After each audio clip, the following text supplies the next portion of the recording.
Volatility in financial markets caused a sharp drop in mortgage interest rates last week, which resulted in a big spike in mortgage demand. Total mortgage application volume jumped 20% last week, compared with the previous week to the highest level since September 2024, according to the Mortgage Bankers Association's seasonally adjusted index.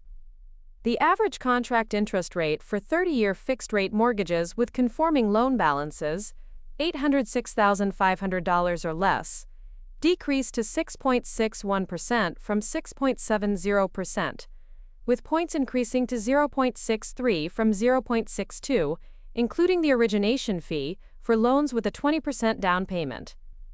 The rate is 40 basis points lower than the same week 1 year ago. While the weekly drop wasn't that large, it was the lowest rate since last October.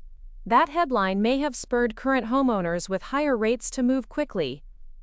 Applications to refinance a home loan increased 35% from the previous week and were 93% higher than the same week 1 year ago.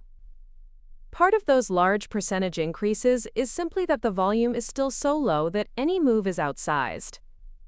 Much of the demand came from borrowers with larger loans, as they can get a bigger benefit from refinancing to a lower rate. The average refinance loan size rose to its second highest in the survey at $399,600. Applications for a mortgage to purchase a home increased 9% for the week and were 24% higher than the same week 1 year ago. Purchase demand was at the highest level since January of 2024. Home buyers are still facing higher prices, despite more listings on the market. That may be why the share of adjustable-rate mortgage applications also rose last week to 8.6% of total applications from 5.4% the previous week. The average contract interest rate for 5/1 ARMs decreased to 5.93% from 6.04% for loans with a 20% down payment, crossing into that emotionally significant 5% range.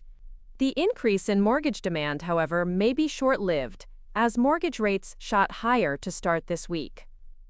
A separate survey from Mortgage News Daily had rates rising 25 basis points Monday and Tuesday, erasing all of last week's decline, and more.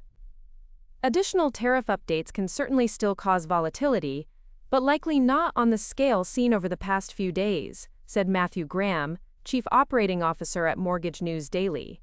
The safest bet would be to focus on this week's inflation data, with Thursday's CPI and Friday's PPI both having a strong track record of influencing rate momentum.